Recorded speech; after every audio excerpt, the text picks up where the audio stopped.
lakini tumeona zaidi ya CFAs kuja kwenye mifumo yetu tuwawekee na maofisa wetu ambao watakuwepo kwenye huduma za forodha muhimu kwa ajili ya kuwezesha biashara zao. Sasa moja, kumekuwa na ongezeko kubwa sana la mizigo katika bandari ya Dar es Salaam. Kwa miezi 6 iliyopita ongezeko ni la zaidi ya 30%. Kwa hiyo kumekuwa na concern kwamba mizigo inachelewa. Kwa hiyo ili kuwezesha, ndio maana tumeweka dawati kwa lengo la kuwarahisishia huduma zao za watu wa Kariakoo, mizigo yao itoke kwa haraka. Kwa hiyo tutawapa upendeleo, ndio maana tumeweka hii desk. Lakini la pili, nataka niwaambie na wajiandae kwamba sisi tunafanya kazi masaa 24. Tunajipanga sasa ICD zilizo bandari kafu na zenyewe zifanye kazi masaa 24.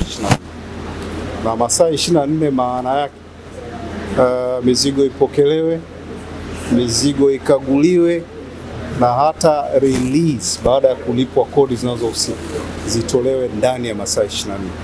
Sasa tutakutana na watu wenye bandari kavu, tuzungumze nao namna ya utekelezaji, lakini na wao pia wawe na mahitaji muhimu yanayopaswa kuwepo ili waweze kufanya kazi ndani ya masaa 24.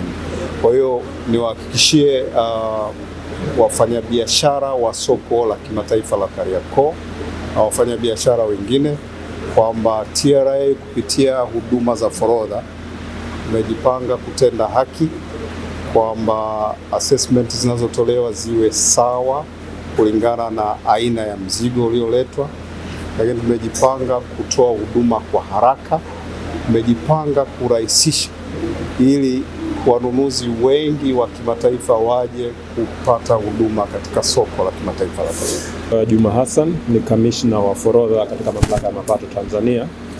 Dawati hili ambalo tumelizindua leo ni maalum kwa ajili ya kuwasaidia wafanyabiashara, hasa wafanyabiashara wa Kariakoo, kuhakikisha kwamba wanapata huduma zao muda wote, huduma maalum dedicated, tunaita service kwa ajili yao.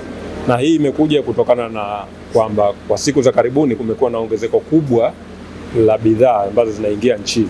Kwa hiyo maanake ni kwamba nyaraka tunazozihudumia ni nyingi na mahitaji ya watu kutoa mizigo yao kwa wakati yani yanaongezeka siku hadi siku.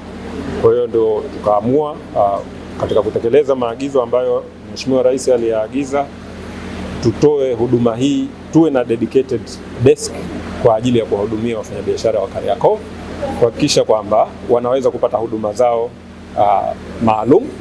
Na hizi msisahau kwamba huduma zetu sisi hasa zinatolewa online kupitia mtandao. Kwa hiyo maana yake ni kwamba unapokuwa una haja ya kuonana na maofisa kwa ajili ya kutatua changamoto fulani, ndio desk hii ipo kwa ajili ya kuhakikisha kwamba wanapata huduma hiyo.